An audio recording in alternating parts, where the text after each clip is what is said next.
I have been doing YouTube for quite some time now. I've been doing it for a little over a decade now. I've learned a lot of things along the way. You know, I started out with just drawing videos when I was about 8 years old, and then that transitioned into my Lego channel when I was in middle school, which will never see the light of day again. And then it transitioned into me doing some gaming videos, then doing my gaming videos for like Parren, and then this transition into this channel where I am now. So I have had a lot of experience in the YouTube game. And it seems like every year YouTube changes and the YouTube algorithm. There's so much to know about YouTube and there's so much information out there. And if you're starting YouTube in 2024, then it's a perfect time for you to start making content for you right now. You know, a lot of people, especially friends and family and whoever I know, they always want to start YouTube, but they never get the chance. They're too afraid to post their first video, and they're afraid to see people make fun of them and stuff like that. And, you know, for me, I had to take that leap of faith, and I had to take the leap of faith into the YouTube space again after getting made fun of when I was in middle school and stuff like that. And it is a hard thing putting yourself out there. It's all about just like letting go of that fear, letting go of people's judgment. And once you get past that phase and once you get past of that, then the real fun begins. And now you can really start making content. And that's why I'm making this video now, just kind of like if I started YouTube in 2024, how would I do it, you know? This is some things that I just learned along my way, and hopefully you can take something here, apply it to your channel. Okay, I've learned a lot of things, especially in my last channel. The last channel got a lot of views and stuff like that, and it had a pretty decent run. I got pretty successful at it. It got about 500 subscribers, thousands and thousands of views. And I've learned like a lot along the way, and what kind of videos I like doing, what kind of videos do take off, and what kind of videos my audience likes. And that's also really an important thing, especially when you're doing your first few months. You learn so much just by doing and just seeing, you learn as you go along. And the more you post, your first 50 videos are gonna be absolute dog shit. This is what Mr. Beast said. Mr. Beast is like, yeah, just keep posting, it's gonna be shit. But you just gotta keep on going and get that 1% better every single time. And it's all about just making those first 50 videos. And a lot of them won't get any views at all. And that's perfectly okay. It's all about the process. And you do see those people who once in a while who do get popped off by their first or second video. But in reality, that's based off really luck.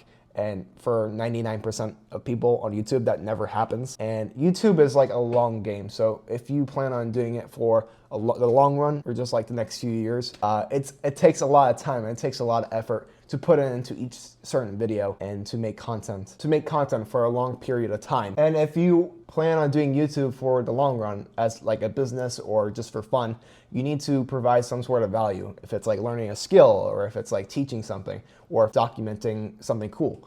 For example, Mr. Beast is, obviously the biggest YouTuber. He provides value by crazy entertainment, I don't really watch him anymore, but I used to watch him back in the day. He does these crazy astronaut videos, him becoming a football player, crazy entertainment videos. It's about providing value on YouTube. If it's teaching a skill about digital marketing or business or entrepreneurship, something like that. Or if it's teaching something about self-improvement, like gym or meditation or something like that.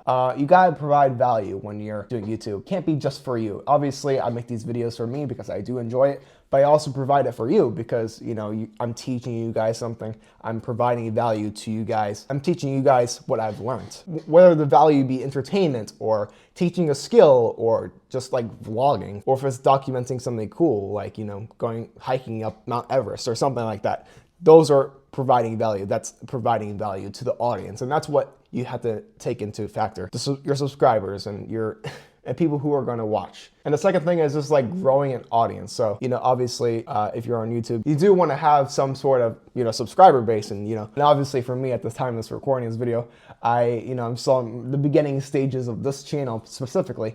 But when I was making my gaming channel, I really found my audience midway through that last year. And I found, I guess, my people in this. I guess growing your audience is just finding who the channel is for. Who is your target audience?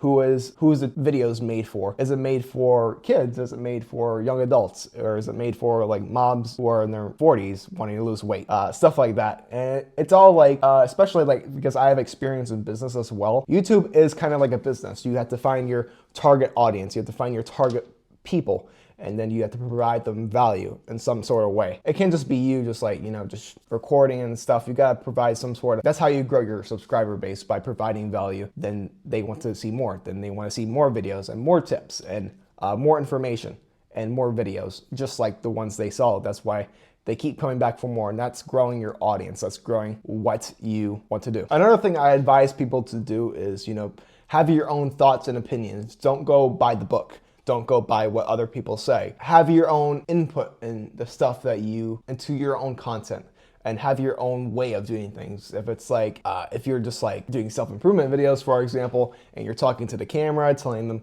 if you should get into the gym or like some stuff like that. Be different in your approach and be different and stand out. Be that outlier, because people don't like the same things on YouTube. People like new and authentic styles, and we'll talk about more later on in this video. Be yourself, basically, and have your own opinions and strategies of your YouTube formats and your YouTube video formats. The third piece of advice I could give out is, post consistently. And this doesn't have to be every day or every week. It all just really just depends to you, but be consistent in it. If it's, once a month, if it's once a week, or if it's once every day, if you can, if it's possible. I would highly suggest either doing once a week or, multiple times a week, or once every day. The problem with once every day is because it does take a while for, people to make videos, obviously. And if you don't have that time during the day to do it, then it could get really, you can get really burnt out, especially if you're working hours and hours on a single video and you're doing that every day. You're gonna get burnt out no matter what. So I think the sweet spot is either like 2 videos a week or once a week. It's all really just depends to you, but be consistent in your scheduling, because then people would realize, and then you'll start growing your audience. As you're growing your audience, people are like, okay, I know when he uploads now. I know he uploads 3 times a week. I know he uploads every single day. Or if you just upload once a month, be like, okay, I'm looking out for this person's new video on the 1st of the month, because I know that's when it comes out.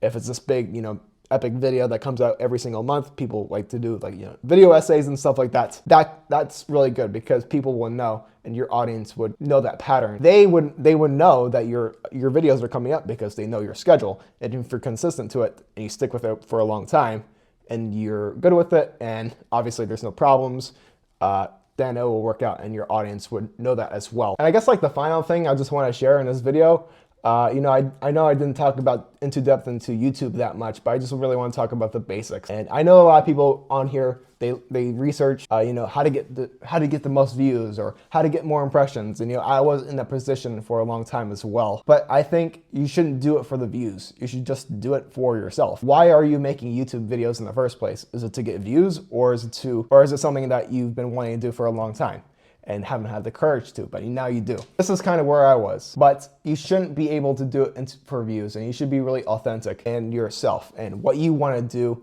and you shouldn't chase the views. You shouldn't do it for the views. You should just do it for yourself and your audience and providing value along the way.